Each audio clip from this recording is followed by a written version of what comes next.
nominate Honorable Tajuddin Abbas. I so second. I rise to humbly accept the nomination. Is hereby declared the winner and returned elected as the Speaker of the House of Representatives.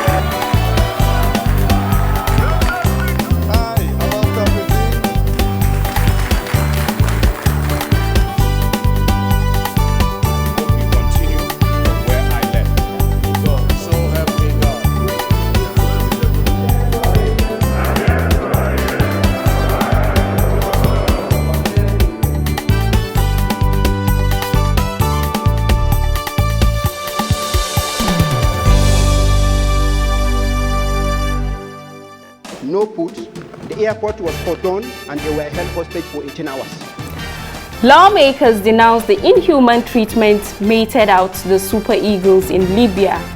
Orthopedic issues are prevalent across Nigeria. And Speaker Abbas Tajuddin makes case for advanced specialized healthcare services. It's good to be with you on the legislative program House Tickets, a weekly companion that keeps you up to speed on the activities of your lawmakers at the House of Representatives, Federal Republic of Nigeria. My name is Dehelia Mamza. Discussions held in plenary during the last 1 week focused on several matters that needed urgent attention, as well as motions that tabled the concerns of lawmakers. We also have reports from the committee rooms, from where we will see different committees of the House engaging several stakeholders on different subject matters. Welcome on board as we begin the program right after this break. Please stay tuned. Hi, about that.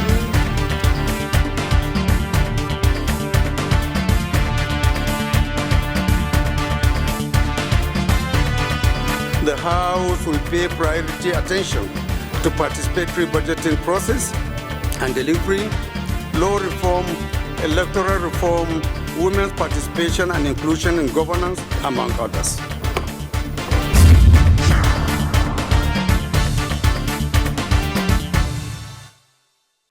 On Tuesday, 15th October 2024, the House, upon resumption to plenary, considered and passed a bill seeking to regulate factoring, purchase of receivables, as well as establishment, operation and control of operation of business organizations engaged in factoring and receivables financing. Another legislation saw considerations to condemn the inhuman treatment meted out to the Nigerian Super Eagles at the Libyan airport. These are some of the discussions held in the week under review. The full details of plenary are presented in our first segment on the program. Do keep watching.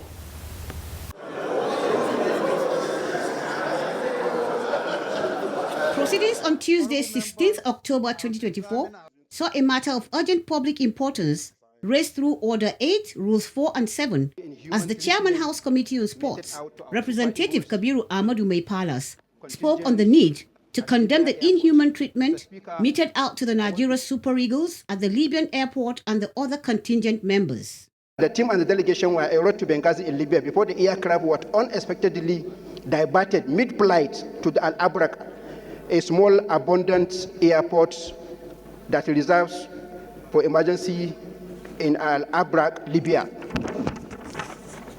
Mr. Speaker, also disturbed that despite diverting the flight to a small airport with little or no amenities, the Libyan authority does not allow the team to get out of the airport or move to their hotel.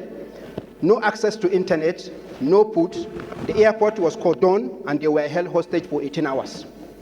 The motion harped on the inhuman, uncourteous, and unprofessional treatment the players and contingent received in the hands of the Libyan authorities, where they were left stranded at the airport for over 18 hours. This for me is an embarrassment, not only for the team, Nigerians, and also Africans. I fully endorse all the prayers as encapsulated in the motion that was moved by my able colleague, that this matter deserves very, very serious and urgent investigation to make sure that similar incident does not occur in the future. In a resolution on the matter, The House called on the Nigeria Football Federation to make an official complaint to FIFA and that the federal government should call on the Libyan ambassador to Nigeria to explain the circumstances of what played out. The House Committee on Sports is to investigate the issue and report back to the House. Those in support of this motion should say aye. Those against should say nay. The ayes have it. A second matter of urgent public importance brought up on the floor of the House last week also worried about compliance to the Fiscal Responsibility Act by ensuring proper budget preparation, presentation, deference, appropriation, and implementation for good governance. The motion was titled, "The Need to Mandate the Executive Arm of Government to make budget estimates available to the National Assembly not later than 4 months before the commencement of the next financial year." It was sponsored by Representative Clement Jimbo. Section 11, subsection 1B, stipulates that the federal government must, not later than 4 months before the commencement of the next financial year, cause to be prepared and laid before the National Assembly and entered for the next 3 financial years. Further worried that the time the National Assembly requires to exercise its functions as enshrined in Section 88, subsection 2B, is technically being taken away by the non-compliance of Section 11B of Fiscal Responsibility Act by the Executive. The sponsor of the motion also lamented the shortening of the time needed for the National Assembly to critically scrutinize such budget estimates of government ministries, departments, and agencies. The motion then called on the executive to ensure the budget estimates are submitted without further delay and that the relevant committees of the House should ensure compliance. What our colleague has done this morning. Several lawmakers made their contributions. Mr. Speaker, if we have it that 4 months as a time frame for this budget to be submitted, Mr. Speaker, I believe there was a reason for that. So if we are beginning to get the budget within a month and giving a time frame to go ahead and get this budget passed within a month, just like what happened last year, Mr. Speaker, is going to affect our oversight functions. What our colleague has done this morning is to wake the present government from their slumber. The last budget, like we rightly noted, we were almost rushed. In fact, we were rushed into concluding that budget. And that is what we want to avoid happening again this year. In my view, no budget consideration by this House should be entertained. The proposal came here before later than September. We must have the full time to examine the details. The full time. Those against should say nay. The ayes have it. Mr. Speaker, I rise this morning. A motion from the order paper for Tuesday, sponsored by Representative Adiremi Oseni, drew the attention of the House to the condition of Nigeria's federal roads, describing majority of the federal roads as dilapidated and unpassable, causing economic loss to governments and citizens. Majority of the federal roads are in disrepair, dilapidated, and unpassable, causing economic loss to governments and citizens due to continuous neglect. Mr. Speaker, sir, aware that the Federal Roads Maintenance Agency, FEMA, is the agency with a mandate to maintain and rehabilitate all federal roads across the country, and has been doing its best with the paltry budgetary allocation it receives annually, which cannot make any significant impact due to the large number of roads across the country. The deliberations saw the House adopting resolutions urging the Federal Ministries of Budget and Economic Planning, Finance and Budget Office of the Federation to allocate 20% of the Ministry of Works budget for the 2025 budget estimate to enable Federal Roads Maintenance Agency to function effectively.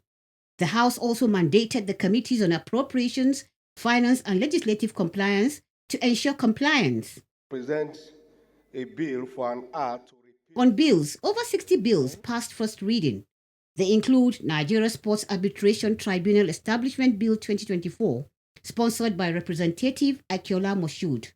Institute of Chartered Biochemist and Molecular Biologist of Nigeria Establishment Bill 2024, sponsored by Representative Kingsley Chinda and 48 others. National Agricultural Council of Nigeria Act Amendment Bill 2024, Senate Bill. Orthopedic Hospital Management Board Act Amendment Bill 2024, sponsored by Representative Mohammed Buba Jajeri. National Commission for Skills Acquisition, Evaluation, Assessment and Certification Establishment Bill 2024, sponsored by Representative Paul Namchi. Anti-Gas Flaring Prohibition and Enforcement Bill 2024, sponsored by Representative Babajimi Benson. Acts Authentication Act Amendment Bill 2024, sponsored by Representative Mohammed Bello Erufai.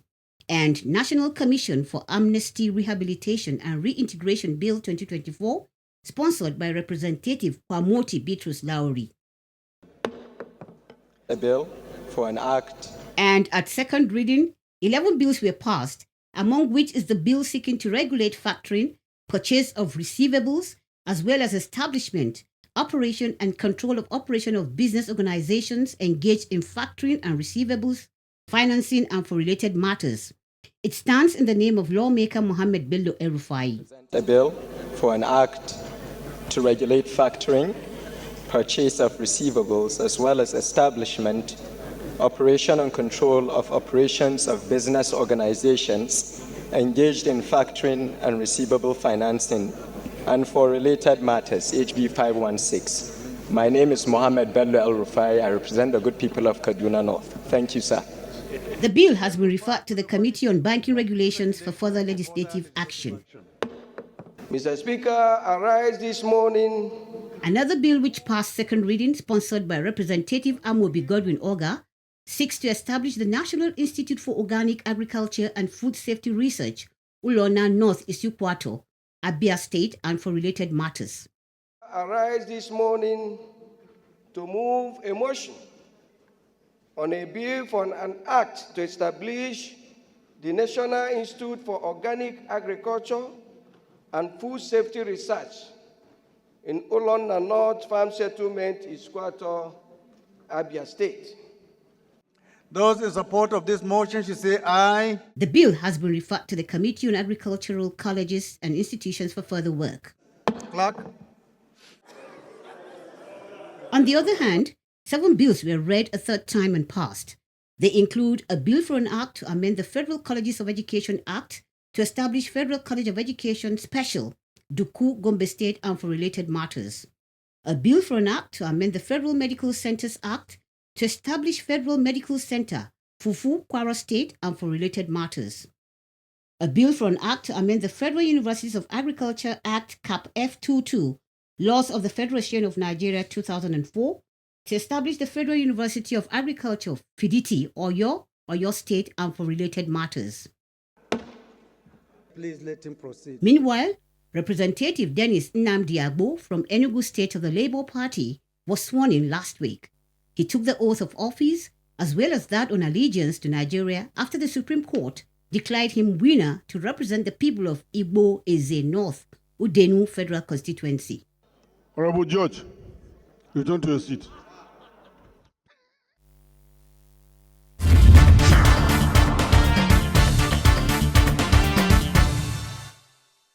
You are still onto the program House Tickets, coming your way on the NTA Parliament. Thanks for staying tuned. We just reviewed the plenary session during the week under review. Last week, the House Committee on Banking and Regulations on Tuesday, 15th October 2024, applauded the Governor of the Central Bank of Nigeria for his relentless efforts in implementing policies aimed at stabilizing the economy. We know what CBN has been doing despite the challenges the country is expecting. Chairman of the committee, Representative Mohammed Bello El-Rufai, in his remarks, stated this during an interface with the Governor of the Central Bank of Nigeria, Olayemi Kadoso. He said the CBN governor has faced the overwhelming task of steering the nation's monetary policy amidst a challenging economy. Under a one-year stewardship, the CBN has implemented a series of groundbreaking measures aimed at enhancing market transparency, improving financial stability, fostering a more secure investment environment, and shifting towards a market-driven exchange rate regime to restore confidence and stabilize the economy. However, while your intentions have been very clear, the reality we face continues to paint a bleak picture. Nigeria's economic situation continues to deteriorate, and I believe we are all collectively responsible for this, and we must do something collectively. He then urged stakeholders to participate in ensuring lasting solutions to enhance and sustain economic growth in the country.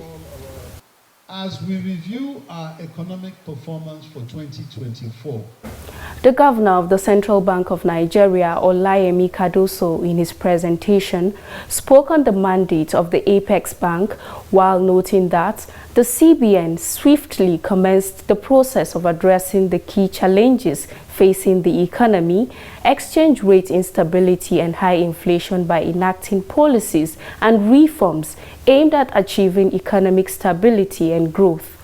While we have recorded substantial progress so far, it is important to acknowledge that considerable challenges still lie ahead. Going forward, we reaffirm our unwavering commitment to achieving our goals and serving the Nigerian people through effective monetary policy and financial sector management. Macroeconomic performance in 2024. Honorable members, as we review our economic performance for 2024, it is crucial to assess developments in both the global and domestic macroeconomic environment. Can you just mention some of those things which are not within your control, essentially within the physical realm, which is militating, which you can tell us is militating against your efforts?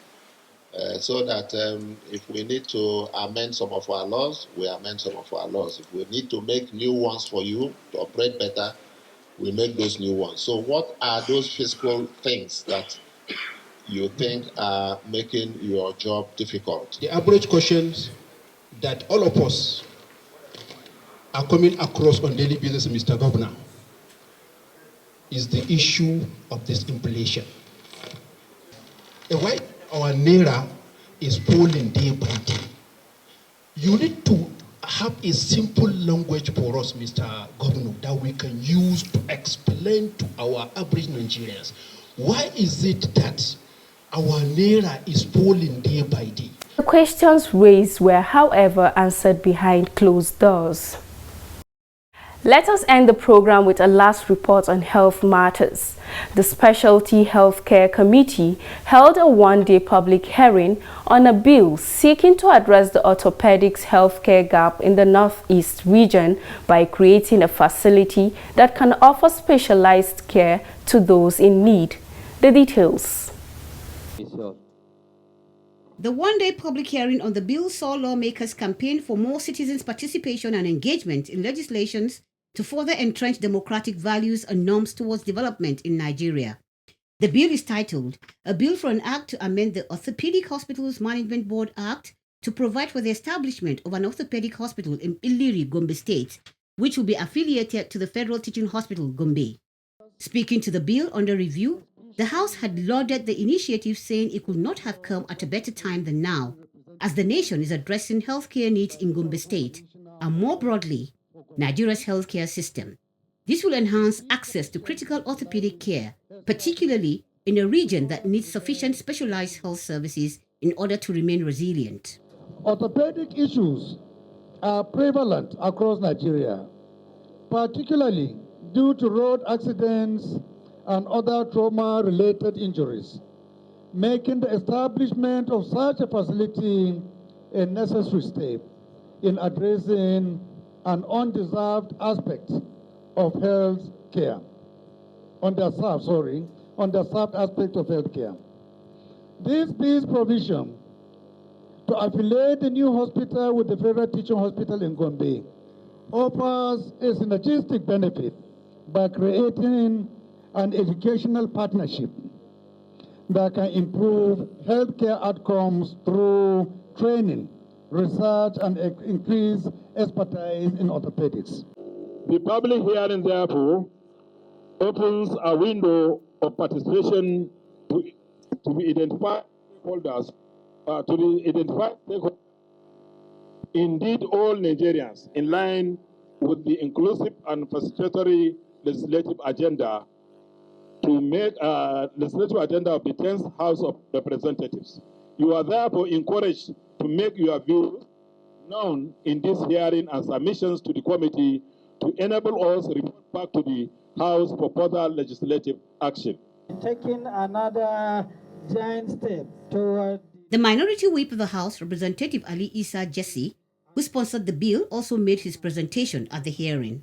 After a careful study of the entire Northeast geopolitical zone, I came to the realization that while there are several hospitals all across the 6 states in the zone, there are few or even none dedicated to orthopedic hospital in the Northeast. As such, the availability of such hospital in Gombe State and centrally located in plenary will bring so much relief to not only indigenes of Gombe State, but indigenes of the northeastern part of Nigeria.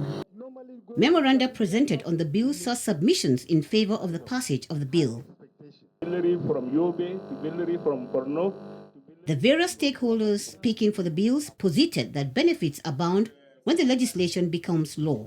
The ministry encouraged this committee of specialty hospital to consider this point that I've mentioned in order for when taking the decision. Equity, another part of the country, we are not against any establishment of hospital in any part of the country, but there must be equity, there must be funding, also modern equipment. We wish to inform you that all the good people of Gombe State, whom we represent at the Gombe State Executive Council, are fully in support of this bill. Plenary happened to be the siting of this place. It is central in the Northeast because it's not far from the distance from Bauchi to Plenary, from Yobe to Plenary, from Borno to Plenary, and from Yola to Plenary. It's all up to Taraba, Yola.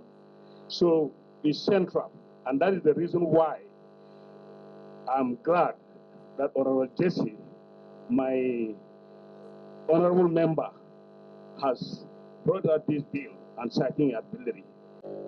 A federal center in that locality will be able to give the indigenes a chance to be able to afford healthcare, because we know that the orthopedic services are very expensive, and only in federal government or government tertiary institutions can these services be subsidized. So it is imperative that we have a center around us that can do that. We maximally support this project. The different health-related agencies in the country also attended the public hearing on the bill. The committee is to collate the submissions for further legislative actions. This meeting is adjourned, Sanadai.